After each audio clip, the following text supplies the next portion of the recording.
عام الفیل کا سال تھا۔ مکہ کی وادی پر ایک نورانی لمحہ اترا۔ آمنہ بنت وہب رضی اللہ عنہا کے گھر وہ بچہ پیدا ہوا جس کے آنے سے کائنات کے ذرے خوشی سے جھوم اٹھے۔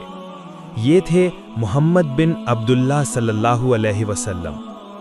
بچپن ہی سے آپ صلی اللہ علیہ وسلم عام بچوں سے الگ نظر آتے تھے۔ چہرے پہ نور، باتوں میں سچائی اور دل میں سکون۔ جب حلیمہ سعدیہ رضی اللہ عنہا آپ کو لے گئیں تو ان کے قبیلے میں برکتوں کا نزول ہونے لگا۔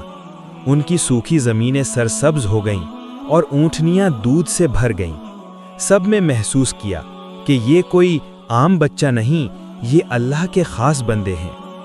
6 سال کی عمر میں والدہ آمنہ رضی اللہ عنہا کا سایہ اٹھ گیا۔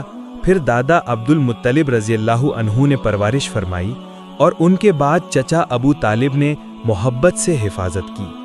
زمانہ بدلتا رہا مگر محمد صلی اللہ علیہ وسلم کی سیرت میں جھوٹ، شراب یا بت پرستی کا شائبہ تک نہ آیا۔ ہر شخص کہتا تھا یہ ہے الصادق الامین۔